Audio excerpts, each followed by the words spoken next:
Hi viewers, welcome to homework online classroom. আবারও সবাইকে homework online ক্লাসরুমে স্বাগত জানাই। এসো আমরা দেখি ক্লাস 3 অর্থাৎ তৃতীয় শ্রেণীর দ্বিতীয় পর্যায়ক্রমিক মূল্যায়ন অর্থাৎ যে পরীক্ষাটা চলছে তোমাদের তারই আরও একটা কোশ্চেন পেপার। এখানে আমরা অঙ্ক বিষয়ের একটি প্রশ্নপত্র খুব সংক্ষেপে সহজেই আমরা দেখে নেব, যাতে তোমরা এরকম প্রশ্ন পারলে পরীক্ষায় পারো। এইরকম টাইপেরই তোমাদের কিন্তু প্রশ্ন হতে চলেছে। যারা চ্যানেলে নতুন আছে চ্যানেলটা সাবস্ক্রাইব করে বেল আইকন বাজিয়ে রাখো। যারা ভাবছো আমার সঙ্গে ক্লাস করবে কথা বলে, তারা দেখো নতুন নতুন তোমাদের জন্য তৃতীয় পর্বের ক্লাস লঞ্চ করেছি। অ্যাপটা ডাউনলোড করে নিয়ে তৃতীয় শ্রেণীর তৃতীয় পর্বের কোর্সে জয়েন হয়ে যাও। তো চলো আমরা দেখি আজকের প্রশ্নপত্রটা। লেখা আছে সঠিক বিকল্পটির মাথায় টিক দাও, টিক চিহ্ন দিতে হবে। কোন সংখ্যা 3 দিয়ে বিভাজ্য হলে সে সংখ্যার অঙ্কগুলির যোগফল, এখানে হবে যোগফলটাও 3 দিয়ে বিভাজ্য হয়েছে। উদাহরণ না দিলে তোমরা বুঝতে পারছো না। ধরো 1, 2, 3, এই সংখ্যাটা কি 3 দ্বারা বিভাজ্য হবে? হ্যাঁ, এই সংখ্যাটা 3 দ্বারা বিভাজ্য বলে দিয়েছে, এই সংখ্যাটা 3 দ্বারা বিভাজ্য।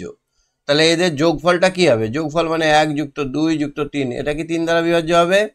হ্যাঁ, এইটা হচ্ছে 6, 6কে কিন্তু 3 দিয়ে ভাগ করা যায়। তাহলে আমরা বুঝলাম যে কোনো সংখ্যা যদি 3 দ্বারা বিভাজ্য হয় তাহলে তার অঙ্কগুলি 1, 2, 3 এইগুলোর যোগফলটাও কিন্তু 3 দিয়ে বিভাজ্য হবে। বুঝতে পেরেছো? এটা হচ্ছে থিওরেম, এটা হচ্ছে সূত্র, 3 দ্বারা বিভাজ্য সংখ্যা নির্ণয় করার সূত্র।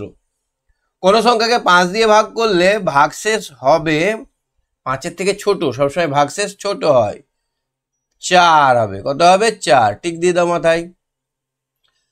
8টা 6 এর যোগফল, 8টা 6 মানে কি?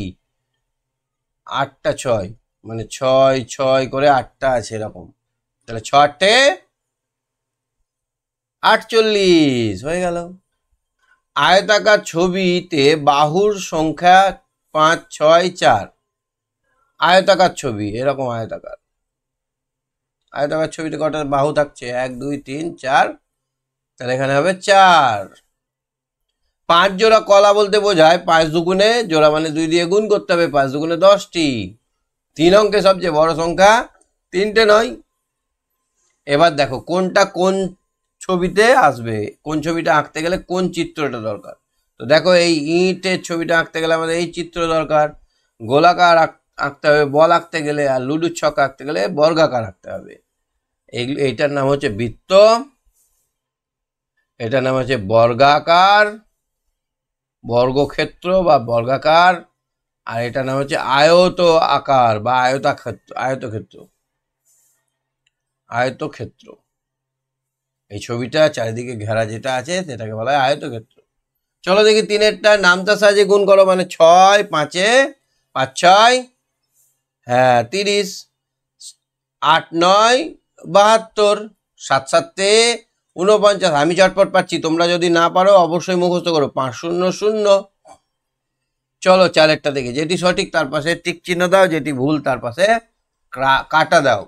জোড় সংখ্যা ধরো 2, এই জোড় সংখ্যাকে আমরা 2 দিয়ে গুণ করি। যদি 2 2 4, তাহলে কি বিজোড় সংখ্যা হয়? না, জোড় সংখ্যাকে জোড় সংখ্যা দিয়ে গুণ করলে জোড় সংখ্যায় হয়। বিজোড় সংখ্যা ধরো 25, 25 থেকে বিজোড় সংখ্যা 5 বিয়োগ করলাম, তাহলে 20 হয়ে গেল, তাহলে জোড় সংখ্যা। এটা ঠিক বলেছে। ভাজক ভাগফল ভাগশেষ সমান ভাজ্য, একদম ঠিক কথা। ভাজককে যদি আমরা ভাগফল দিয়ে গুণ করি, তার সঙ্গে যদি ভাগশেষ যোগ করি, তাহলে সেটা হয়ে গেল ভাজ্য। গুণ্য গুণিত গুণক সমান গুণ্যক গুণিত গুণ্য, একদম ঠিক।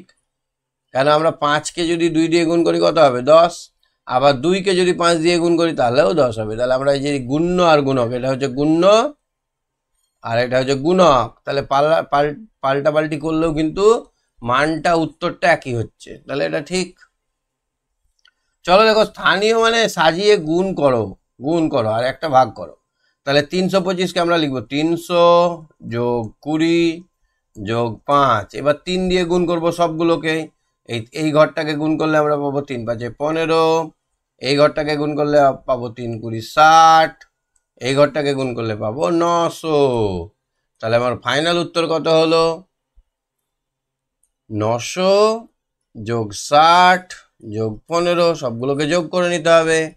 তাহলে কত হলো? 5 7 9 975। তাহলে আমাদের উত্তর কত হলো?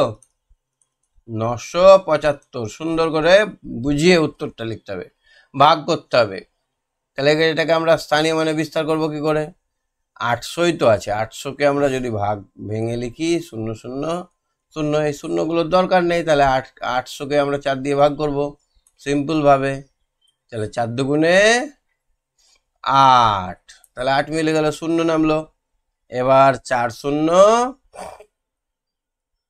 0 মিলে গেল, আবার 0 নামলো। 4 0, 4কে যদি 0 দিয়ে গুণ করি 0 হবে। তাহলে আমাদের এখানে 200 হয়ে গেল। তাহলে উত্তর কত হলো? উত্তর হচ্ছে 200। বুঝতে পেরেছো? এবার নিচে দেওয়া সংখ্যাগুলি নির্দিষ্ট খোপে লেখো।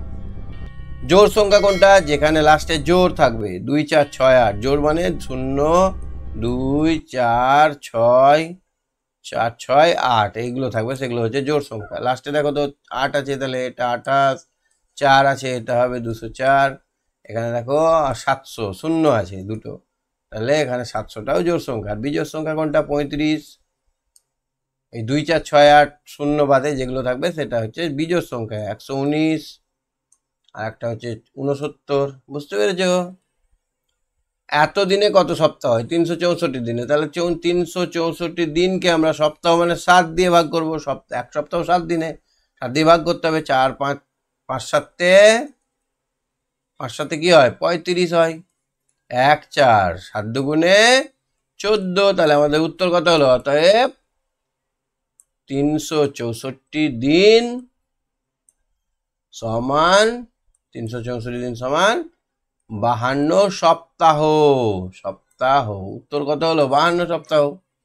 এবার ছোট থেকে বড় থেকে ছোট সাজাও। সবচেয়ে বড় দেখো তো কোনটা? প্রথমে আমরা শিখেছি যে শতকের ঘরটা দেখবো, এখানে 9 বড় না 8 বড়? 9 বড়। তাহলে সবচেয়ে বড় হচ্ছে 9 দিয়ে যেটা আছে 903, তারপরে 880, এবার এখানে 3 আছে, এখানে 4, তাহলে 430 405, আর এখানে হচ্ছে 309, সব থেকে ছোট 309। তাহলে আমরা প্রথমে বড় অঙ্ক, যেটা স্থান যার বড় একাদশ শত, সেইটাকে আগে লিখব। এইটাই ছিল তোমাদের অঙ্কের কোশ্চেন। এরকম প্রশ্ন আসবে তোমাদের, তোমরা এরকম ভাবে এই অঙ্কটা ভালো করে প্র্যাকটিস করে রাখো, তোমাদের কিন্তু পরীক্ষায় এরকম প্রশ্ন আসবে। ঠিক আছে, টাটা, বাই বাই।